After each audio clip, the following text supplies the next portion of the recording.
Nyakwar Mgajwang ndalo en 38 chakre ne tek Bob Njagi kanyakla kod Nicholas Oyo mabende gin jokedne ratich oganda mabende noteki e piny mar Uganda. Odiochieng' ma kawuono tinende ne owegi thuolo Nyakwar Mgajwang duto te waikoni weche manyien mago mag ang'ich welo.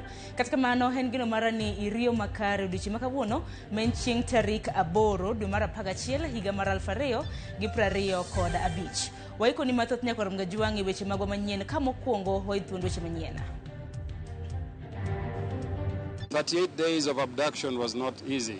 We didn't think we were going to come out alive because we were being abducted by the military. We have been kept by the military in Uganda for this, under the Special Forces Command. Jokedne ratich oganda Bob Njagi gi Nicholas Oyo manoteki e piny Uganda owe thuolo kendo seduogo e pacho ka. Ne jogo madhi e yiero kuonde ma wadhi yiere ji e by elections ne wamanyuru kura gi yor kwe. Lwenyo ok nyal miyowa yud telo. Jagoro mongirore Dr. Raymond Omolo owuok oko mar siamo josiasa manyayo tulo e campaigns magi motelo ne yiero ma adundo. Polis yande kanu negi, japunyo neg monyume i bel kacha, assistant chief neg maluka, polis onego yude, bwana moro chano owiye gi lenya kako ka ma apiko. Jodak mar Arieda ywago reyo e wi rochruok arita, gino mamiyo gidak kod luoro e miechegi kod kuonde maggi mag ohala.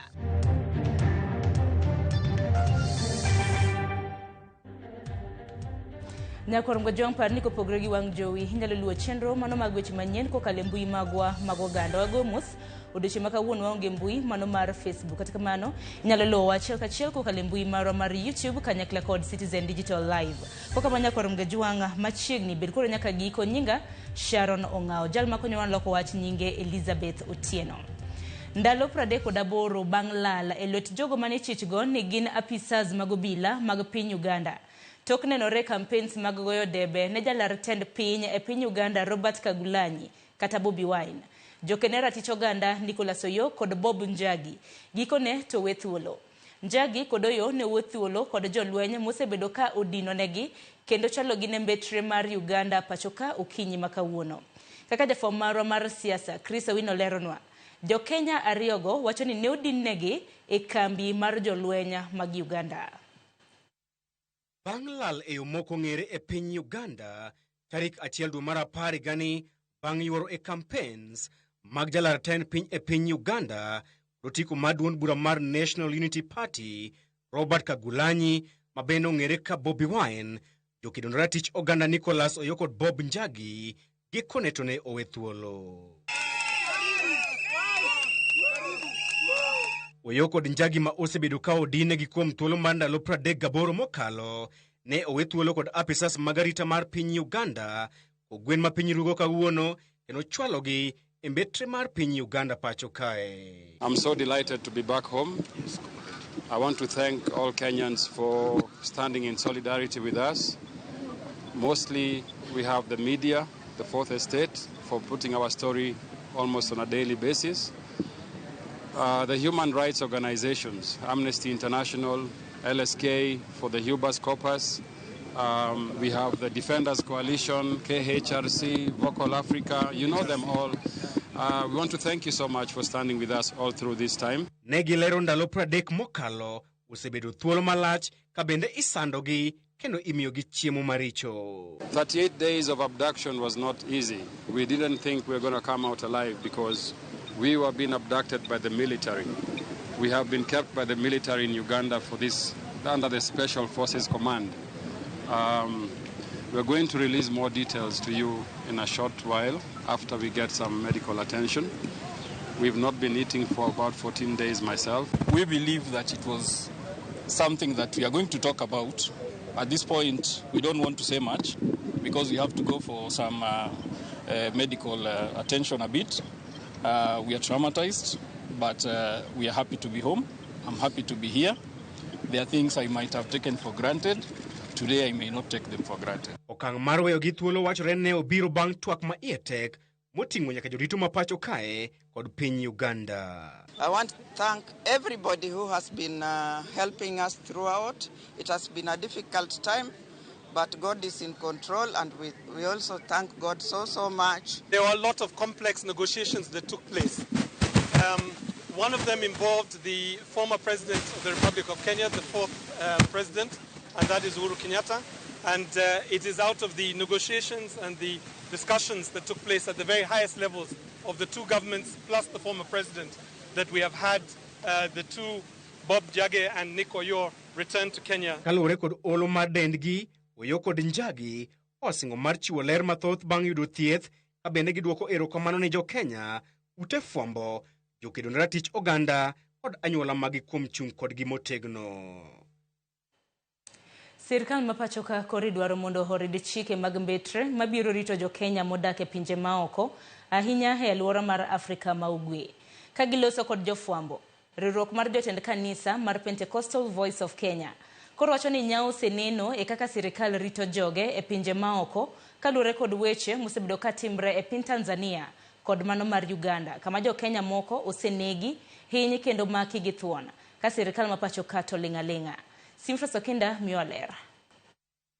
E thuolo mar dweche buora sani, jo Kenya mopogore osebedo ka yudore kama tek e pinje mantiere alwora mar Afrika ma Ugwe, ahinya to pinje mag libamba ma Tanzania kod Uganda. En gima medo kelo liet e pacho kaka sirkal mar Kenya koro iseyo kuom jwang'o joge pinje ma oko dewo arita margi. Following their disputed presidential elections has brought to light the untold suffering Kenyans expatriates are being subjected to out there, often without eliciting any response or support from the government. In the Tanzanian case, for example, credible reports indicate that several Kenyans were injured or killed during the protests that occurred on the election day, while a unknown number have been the victims of coordinated brutal crackdowns of foreigners by Tanzanian security forces in the days after elections. Riwruok maten kanise mar Pentecostal Voice of Kenya ywak ni nyao makamano koro osemiyo pinje ariyogo kawo jo Kenya matin kendo diyogi e thuolo moramora magiyudo.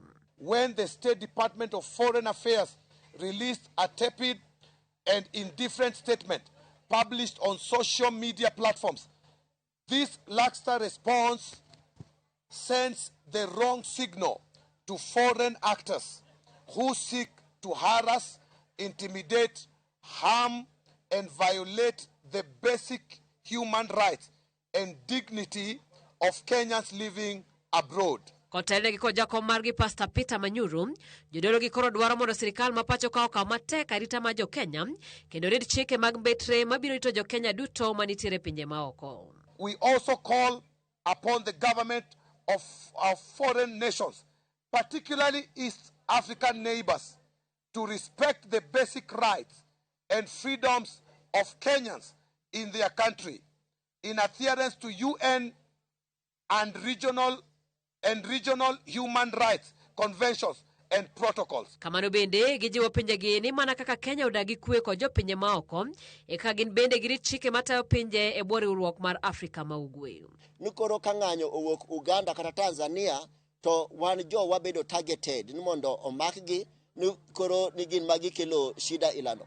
Wadwaro ni mondo wakwa ker ma wan kodo e Kenya kaka rais marwa mwahero mondo otemane kod ker mar Ministry of Foreign Affairs otemane rango nito ang'ono madhi mbele ni jowa mane ipinjegi nikech wan kaka wasedaki Kenya kaka kod jowa okwasega bedo kwa timo ni gik magitimonwa ipinje ma gik magitimogo. Kato bende ni Bob Njagi kod nyawadgi Nicholas Oyo mano make piny Uganda osewe thuolo. Ywak imedo ketne piny Tanzania bende mondo we thuolo jo Kenya manyaka sani kalo e san kalore kod yiero manyorumo Tanzania kendo konye kelo ringre John Ogutu japuonj mayando tho e kinde tulo mag yiero no. Simfros Okinda, Ramogi TV. Kopogore gi mano, Spika mar od bura Moses Wetangula oseodoho kuom golo ng'eto moko machungo chenro mag sirkal, okang' mowacho ni rocho agenda mag piny owacho. Kaluwore gi Wetangula, moko kuom ng'eto motenore gi chenro mag sirkal ichiwo piyo moloyo kendo keto chenro mag sirkal e bugo. Kaka jafwambo marwa mar siasa Chris Owino leronwa, ma ok en thuolo mokwongo ma od bura kod sirikal osewuok oko mar seyo doho ewi ng'eto magisebedo ka gigolo mosebedo ka gwaro sirikal. E lweny machielo e kind od bura kod bad migawo mar doho, spika mar od bura Moses Wetangula otero lweny e dhood Martha Koome kendo siemo bad migawo mar doho kuom thiro chenro mag sirikal kokalo e buche mag chungo chenro makamago. Wetangula oseyo ng'eto mar doho mane ochungo paro mar chik ewi jochiw hola maok e pinje maoko ma ok ging'iyo midhiero mang'eto makamano dhi kelo ne sirikal. This is perhaps a legislation that you as KEPSA brought to us to improve the way of doing business in Kenya. And the crank who has gone to court does not even run a kiosk in the business world. He's simply a surrogate litigant for your competitors. And these are some of the problems we're having.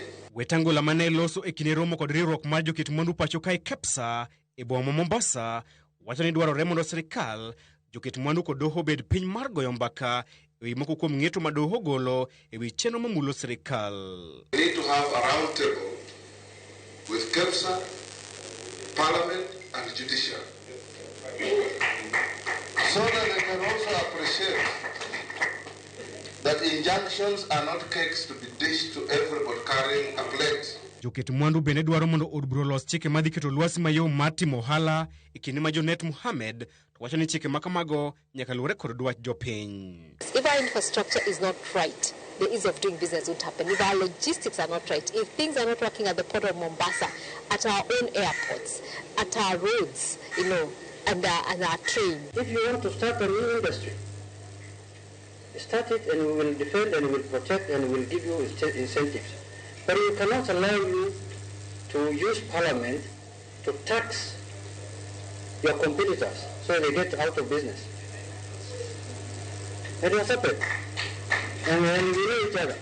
E korka kore, jatend kweth jood bura mathoth Kimani Ichung'wa ojiwo joket mwandu mapacho kae mondo ti kanyakla kod komiti mar od bura mochung'ne loso budget e bero ochumi mapacho kae. It became Parliament. The private sector completely abandoned Parliament. Disinformation, misinformation killed the baby that we consummated together. It took Parliament again another 6 months of lost revenues, lost job opportunities for our young people in the country, to recraft the same finance bill into 4 different bills. Chris Owino, Ramogi TV. Jogo mane oyudo hinyruok e kinde neno ringre Prime Minister machon mapachoka mosenindo Raila Odinga e alap mar tuke mar Kasarani koro kwayo piny owacho mondo konygi chulo omenda mar thieth. Kendo chul jogo mane oyudo hinyruok gi anyuolagi mabende nolalo wedegi e tho. Wang' jowi mar Ramogi olimo Susan Mahebo, miyo manochwadgi magina nyadiriyo e bamne ma korka chwich gi korka cham e kinde manodhi neno ringre Raila Odinga. Ei ward mar joma mine e od thieth maduong' ma Kenyatta, wayudo Susan Mahebo kadhi nyime gi yudo thieth tok hinyruok mar magina mane yudo Kasarani e kinde mane dhi chiwo luor mar mogik ne mosenindo Raila Odinga. Tulikuwa tumeenda nimekaa gate 15 juu kabisa. Wakaanza vile vijana walianza vurugu chini, kurusha vitu. Askari wakaingia kaanza kutupatia gas. Nilisikia tu tukono damu. Naweza kwenda kushika hivi niinuke mguu na ndio hiyo damu tu. Vivian oparo kaka masira makamano ne ojuke. Masira mabende wang' jowi mar Ramogi oyango kaka magina ne ochwade e kinde mane nitiere gi geno mar neno ringre Raila Odinga. Owacho ni gisani sirikal ojuang'e e kinde momenda mag thieth moyudo medo kunore. Ni bili bado ilikuwa inasumbua. Ningependa tu usaidizi nitoke hapa. Rudi kwa nyumba. Nime watoto huko wamekaa bila kuona mama yao. En achiel kuom jogo manochwadgi magina mapod medo yudo thieth bang' hinyruok mane giyudo Kasarani. Tulikuwa wengi huko chini, sasa sijua kwa gani. Sana nilikuwa naona vijana tulikuwa nao kwa kasho. Piny owacho ne osingo mar chulo omenda mag thieth ne jok mane oyudo hinyruok kendo chulo familia mane wedegi owito ngimagi. SHA imelipa 120, ikabaki 87,800 na venye amelala kutoka juzi, ukilala ni 2,000 bado. Mimi sijaona msaada yote, hata mtu wa serikali yote mwenye ametembelea Vivian. Magi duto timore tok jumbe adek bang' ringre mar mosenindo Raila Odinga ne chopo pachoka motelo ne iko mare. Kata kamano, ne Uganda mane yudo hinyruok e kinde neno ringre mosenindo Raila to pod okwame subtende mopogore e kinde maginyagore kod chulo omenda mag thieth. Moko kuom josiasa masiro sirikal manywanda onyiso chung' margi motegno mar siro sirikal jatend piny William Ruto e bwo winjruok mar agenda 10 mane Ruto keto sei kod Raila Amolo Odinga. Gikedo kweth maketo sirikal tesre magiwacho ni temo manyo yore mar baro ODM nyadiriyo. Kotelnegi kod ogai mar ODM yor kojolo Oburu Oginga. Jotelogo nosingo mar tiyo e tich achiel mar chwalo dongruok e pachoka kendo jiwo achiel mar oganda. Steve Biko Miwaler. Nyasanda e kar chung' bura ma Ugunja, jotelo mag duond bura mar UDA kod ODM masiro sirikal manywanda noyudo thuolo mar dhi nyime gi lando injili matiyo kanyakla e bwo mabul mar broad-based government kotelni kod agenda 10 mane jatend piny William Ruto okete sei gi Raila Odinga. Broad-based government ka wawinjre gi sirikal mar President Ruto ni watiyo kode jaka 2027 agenda 10. Na mmewaacha kama jamii, kama mumeungana, kama mnaongea sauti moja ndani ya chama cha ODM. Musikubali wale wanataka kuleta migawanyiko. Musikubali watu walete migawanyiko wakati marehemu baba wetu amepumzika. Alikuwa ametuonesha barabara na akasema tunataka Kenya moja. Hatutaki Kenya yenye wengine wanabaguliwa. Miaka mingi sana watu wa eneo hili wamebaguliwa na kufanywa ni kama hao sio wananchi wa taifa la Kenya. Kane giloso sa chenro mar choko omenda mag bugo grube mag mine e kar chung' bura ma Ugunja, jotelogo nokwayo jodito mag duond bura mar ODM mondo kik tem goyo punda gi duond burano nimar jatendgi nyocha owegi kama ber. Iterwa kama dhiye mar bahati nasibu kikichomi kodwa kanyo omen koyo mondo wahore mos ka gik moko dwaringo matek ahinya gi sani to wadok piny matin. An ang'eyo maber kabisa ni kama wentie sani ng'amiko emakowi, ng'amiguonyo emaguonyi, ng'amirito emariti. Kane okawo chuti mar wuoyo, Gavana Masia James Orengo nokwedo weche manyocha moko kuom josiasa duond bura mar ODM osebedo kawacho ni duond burano onge kod jatelo manyalo rakore kod jatend piny William Ruto e debe e higa 2027, kowacho ni gima duong' sani en manyo yore mag tego ODM. Nyaka ti go tamsi siasa ka. To ng'ato kik wachnwa no ODM ok nyal golo president e Kenya kae. Mano to kayie. Kata kamano, ogai mar ODM yor kojolo Oburu Oginga nodwoko wechegi kowacho ni ma ok en saa mowinjore josiasa mag ODM chak wuoyo siasa ma higa 2027 kojiwogi mondo gibug sirikal ma manywanda kendo pono lemo mag sirikal manywanda gi sani. Sami kunyo iye to inie ieno ibe ieno nyalo nimo kodi omiyo ka ini ikunye tinie iye ting'amo fuo koso mane do ing'amo fuo omiyo mano ok wanyal donje gie sani. Koro wan gima wawacho ni watiuru atiya wajenguru chama marwa. Steve Biko, Ramogi TV, Siaya. E kinde maduol mar IBC ikore mar bago yiero madundo e kuonde mopogore pachoka.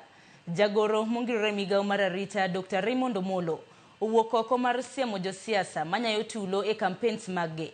Kwacho ni giseyudo muya maling'ling e wi lweny makamago. Omolo mane loso bang' ji ariyo wito ngimagi e yo magalagala e kar chung' od bura ma Kasipul. Wacho ni kinde osechopo ma oganda jo Kenya nyaka koro nya siasa mar lony kod demokrasia kendo tegore gi siasa mag tulo. Keja chung ne weche arita kwe. Adwani wabed gi campaign gi yiero mokwe. Nyoro nuneno gimotimore ka Sipul ok ber. Adwa na wuogi kaendi gi kugi ugonja ka. Ne jogo madhi e yiero kuonde ma wadhi yiere ji e by elections. Ni wamanyuru kura gi yor kwe. Lweny ok nyal miyowa yud telo. So amor gi jo ugunja kendo akwayo jo Kenya mamoko ni wabed ni wanyalo goyo siasa mar kwe, siasa mar luor, siasa madongowa. Nyakorongo jwang dakika na paga boro tok sa chiel mano marotieno kapoko ko yo matin moko kumo bena no koro ote mano he YouTube page marwa ka odichi makawuono par ni waonge live kata kwa binya chiel ka chiel ko kalembui mano mara Facebook alure ko dangi krok matin. Embui mar YouTube haneno ka thothu oro ote ka intiere Frederick Elisha iwacho ni Sharon iwinjo makare ka intiere Bomet University. Intiere Bomet University. Junior Otieno iwacho ni iwinjo makare kintiere Obanga area. Francis Obwanda intiere Gemra Mula kendo Ramogi TV weche manyien chopo ni eyo makare. John Juma inbela neno ote mari kanyo kiwacho ni weche manyien chopo ni eyo makare moko kuom bende loso kotenre koda tek mabende no tek godo Bob Njagi kanyakla kod Nicholas Oyo kod jolwenya mago mag Uganda ka bende wacho no mor ni koro koko omiyo koro owegi thuolo. Gisenya Koronga Jwang yiena mar mondo mi akaw yo matin aduogi weche mathoth mabende podwa iko ni e weche manyien mago mag Angichwelo. Kik dhi mabora.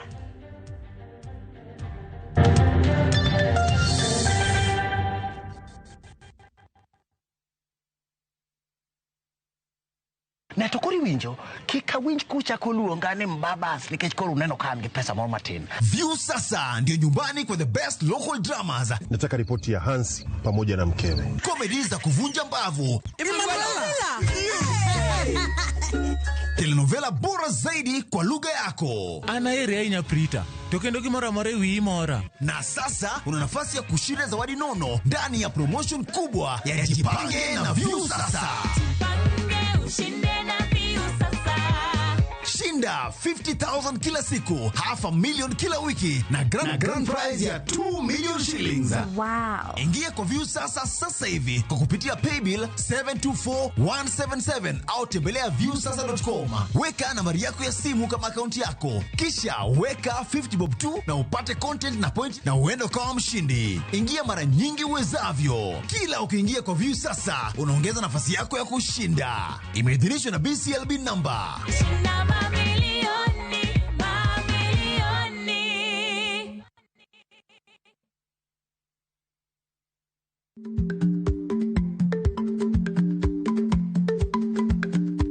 Ichlach nonego okal tako.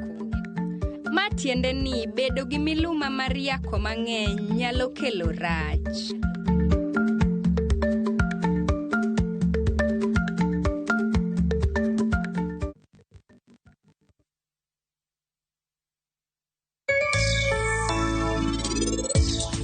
Enang'o ma initime e storeroom kae?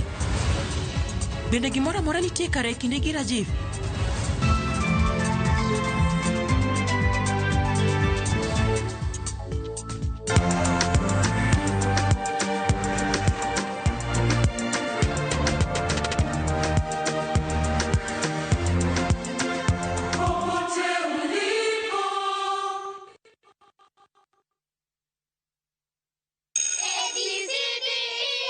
Na mwanafunzi bora katika somo la hesabu ni Suleiman Yakobo. Bora kwa Kiingereza Suleiman Yakobo. Suleimani tena? Kwani huyu Suleimani ana nini? Bona ni yeye. Kwa kila somo. Tulieni wenzangu. Mwanangu yuwajitahidi. Nami kama mzazi nina siri. Siri ni nice. Ninapolisha familia na hakikisha na walisha nice extra premium. Ewe mteja, ufikapo dukani agiza unga wa Nice Extra Premium. Ugali wa Nice ni mweupe, wenye ladha tamu na huiva kwa haraka. Nazo chapati za Nice Extra ngano ni nyororo na tamu. Nao mchele wenye ladha tamu ni Nice Pishori kutoka Nice Rice Millers, Mwea. Bei ni nafuu. Ni ukweli, siri ni nice. Si nice na Nice Extra Premium.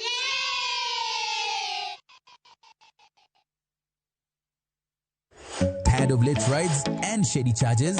Itisha Wigo. Now Wigo, you get more than just a ride. Unapata on-time pickups, gari safi na fresh every time. Ride V-Smart, ride V-Safe, now Wigo. Download the app now, ama SMS Wigo to 2045. Wigo, your trusted ride.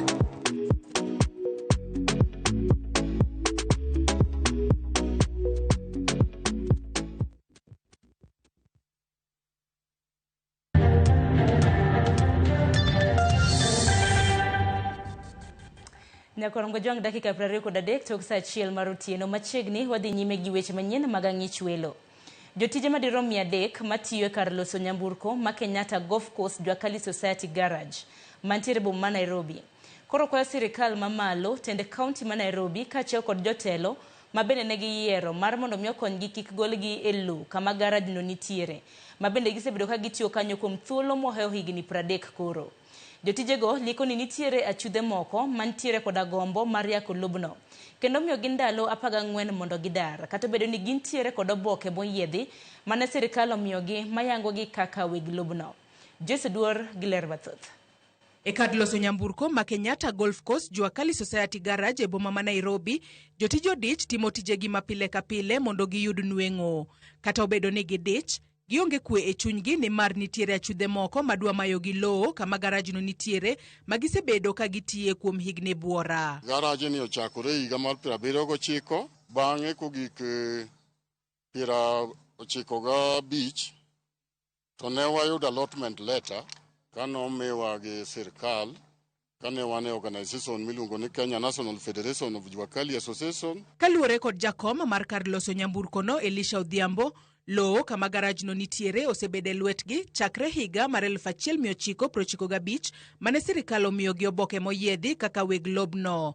Kata kamano, higani gihum nono gino momiyo achudhe moko koro dwa mayogi lobno kendo omigi ndalo 14 mondo gidar kanyo. 2012 to member marwa mabe noseaka machon manoseuso share mare nochako duogo 2013 no kotimo kora mare ni en member maka modhio manyo title moyudo kato uso ne mama miluongo ni Asha. Machiegni last week gikelo nwa barua wagi wakili ni wawuok bang' jombare. Jotijego wacho ni gisetiyo kanyo kuom thuolo mar higni mohewo 30 ka bende gikonyo e tiego rawere mathoth higa ka higa to koro gikia kama gibiro chomo kaponi ogolgi kanyo. Every 3 years wagolo nyithindo mang'eny makata government okapar ni under Jwakali sector dhandi kama ogolo machal gi kaka wagolo. So wan gi barua mora mora ka higni 30 godi waonge barua di waonge ka. Giwacho ni lobno makar loso nyamburko ma Kenyatta Golf Course Jwakali Society Garage ponono ni odoke lwet achudhego en gino mabiro ng'ado ne joma thoth yorgi mar yuto mapile ka pile. Koro kaponono ni ogolwa kar kendi anto kaka Pamela anja hotel inanoga. An bende nitiere gi jogo mandiko ma watiyo godo. Koro okelo challenge maduong'. To mokwongo wan wawegi wadhinyore nikech ng'ato kaka an familia na otegemea adonge.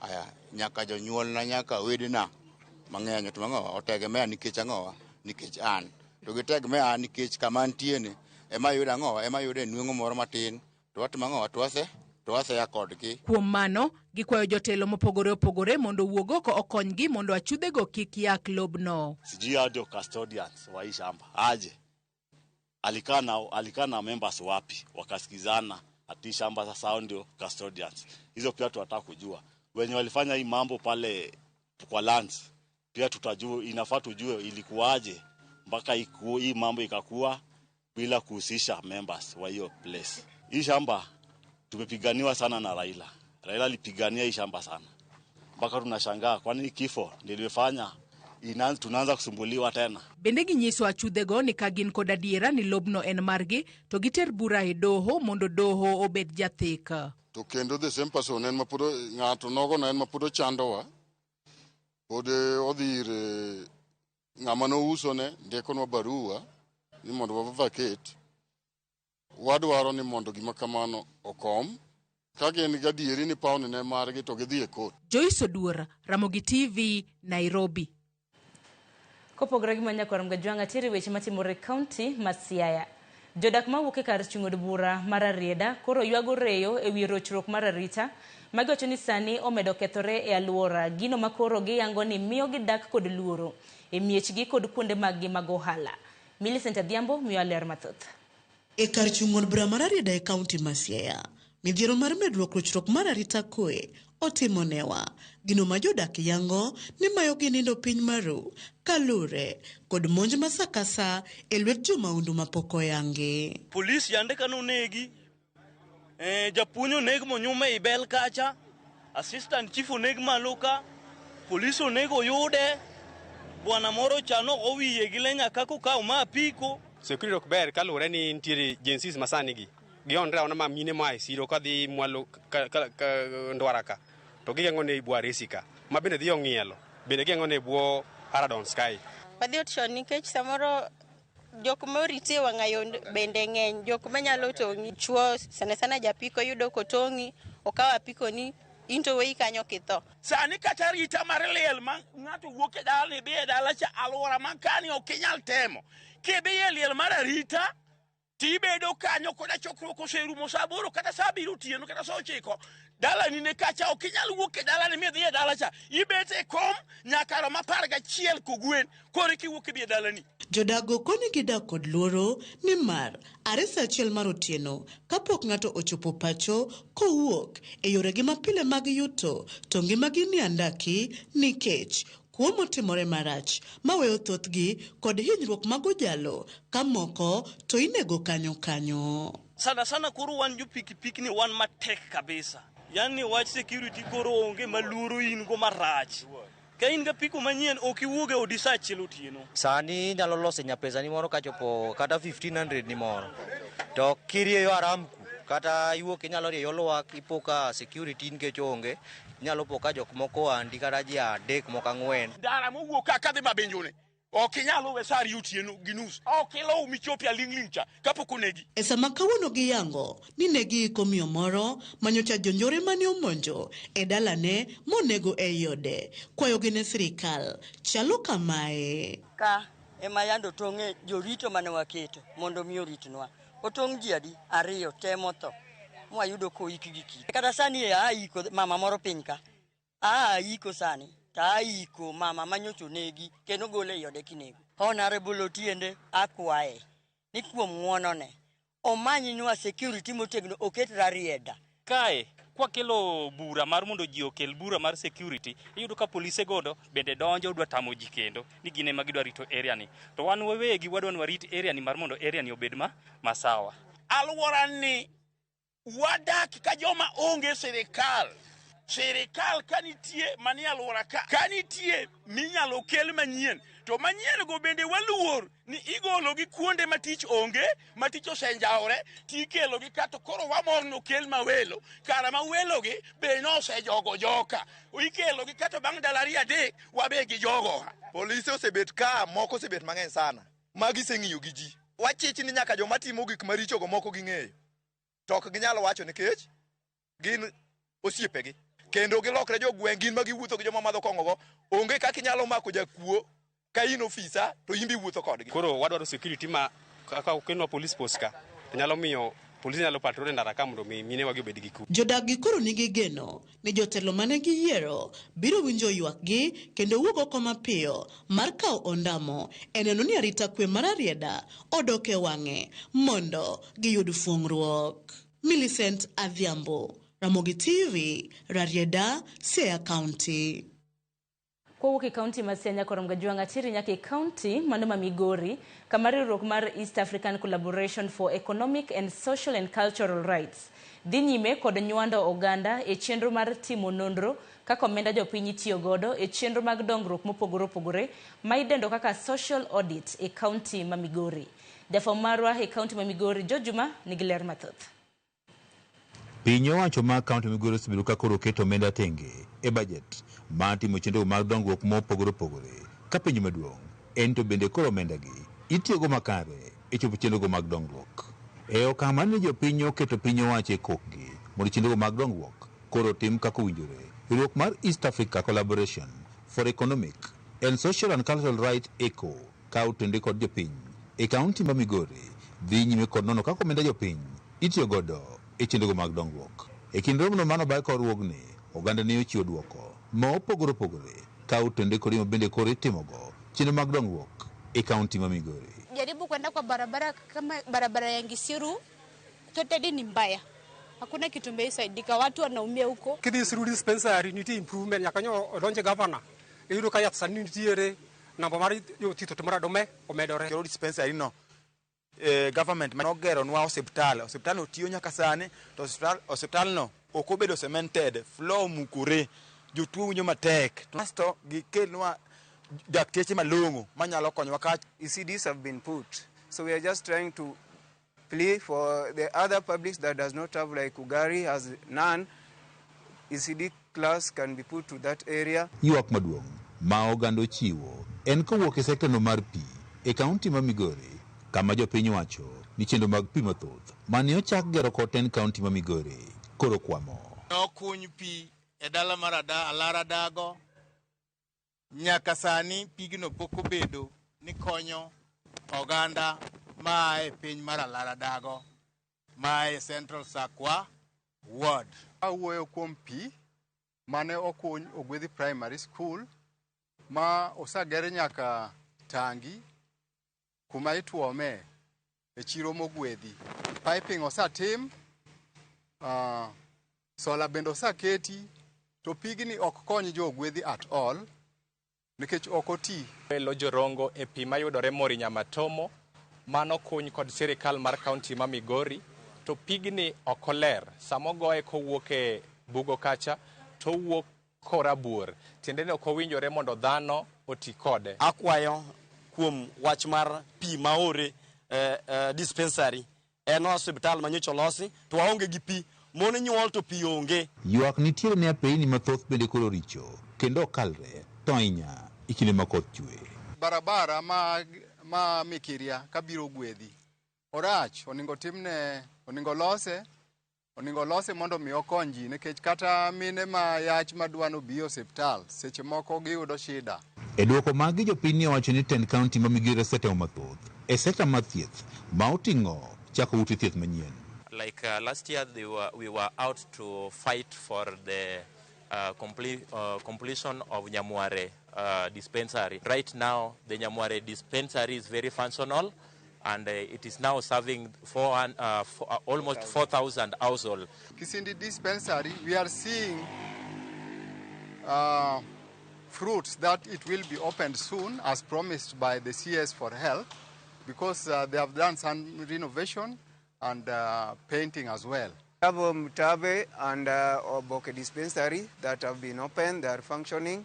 We are trying to appeal for more drugs and more staffing to be done. George Juma, Ramogi TV, Migori.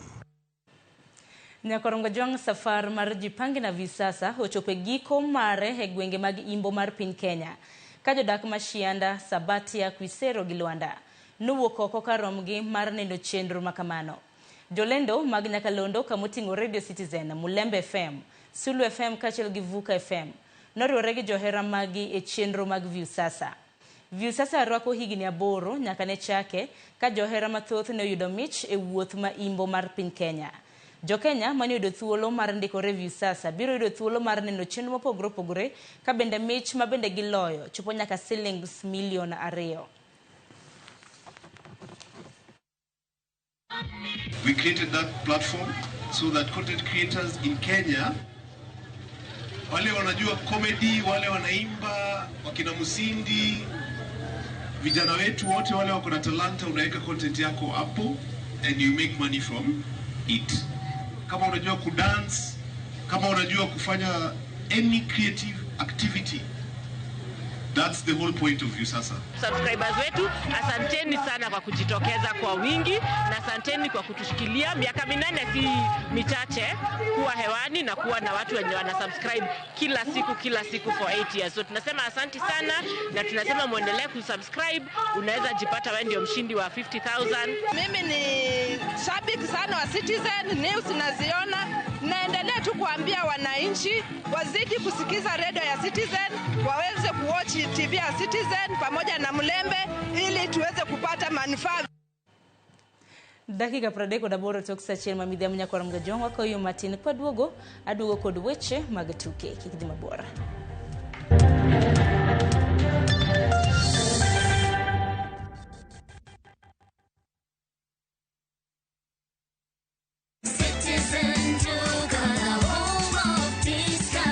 No queues, no heavy bags, no stress. Just shop on citizenduka.com and get everything delivered at your door. We deliver across Nairobi, Kiambu, Thika Road and beyond. Shop now on www.citizenduka.com or on the Viusasa app.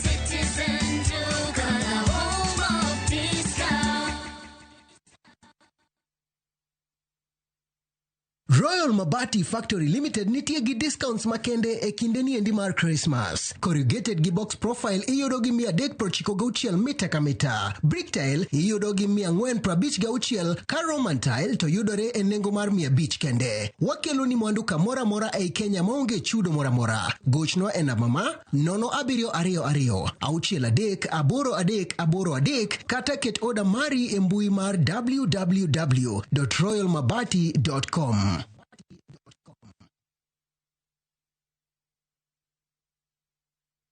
Are you a Kenya government civil servant na uko na emergency? Usijibox kwa noma. Borrowing on MyMobi has never been easier. Simply register, apply, approve, and get your cash in minutes. Dial *531# and get up to 20,000 shillings to sort your emergency and pay from your next pay slip. No paperwork, no drama. Ni wewe tu na simu yako. With MyMobi, now you're in control.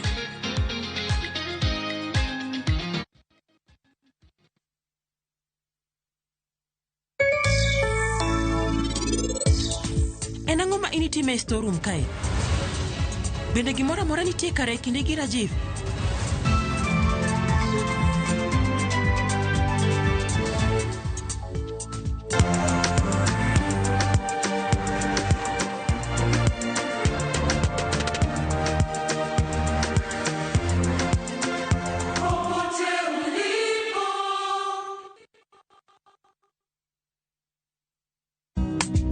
Hata kama leo sina,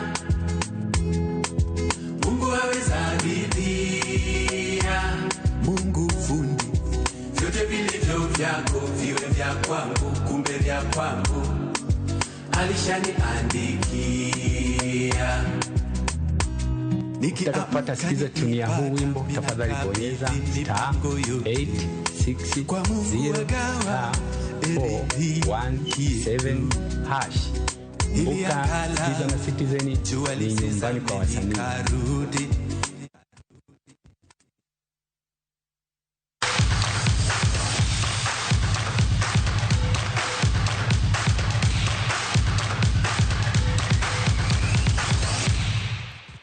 Machiegni weche mago mag tuke. Tim mar Gor Mahia nodhi nyime gi ikruok motelo ne tugo makiny mar lige kindgi kod Police FC e alap Manyayo. Jalup kocha Kobi Mensa owacho ni gigeto yudo point 3 bang' wuok gol achiel kuom achiel gi klab mar Ulinzi Stars giko odira mokalo. Jabak mar Gor Sylvester Owino korka kore to wacho ni ong'eyo ni jobunde ma Police nigi jotugo maber mar loch, kata kamano owacho ni Gor oikore makare ne tugono. Couldn't reach its level, but can still figure out to get results. I believe that we have another chance to respond well after a very disappointing 1-1. It's a must win. I believe that we're in a very good chance from what I saw in Police. I'm not underrating them. Yeah, true. They are a tough side, but equally we are prepared enough to make sure that we face them and get maximum points in that match. But I know it's not going to be easy. So the players really have to be mentally prepared.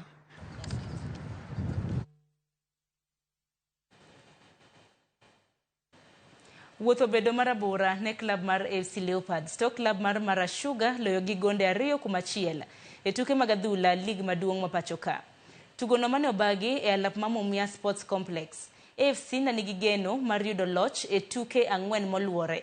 Katika mano gonde 2 mag jatugo Enis Cheriot nomiyo josukari Mara Sugar points 3 duto. Mara Sugar koro nigi point 10 bang' tuke 7 e kinde ma klab mar FC Leopards nigi point 12 bang' tuke 7. E tugo machielo Nairobi United oloyo Kariobangi Sharks gonde 4-2. Amesema moja haitoshi.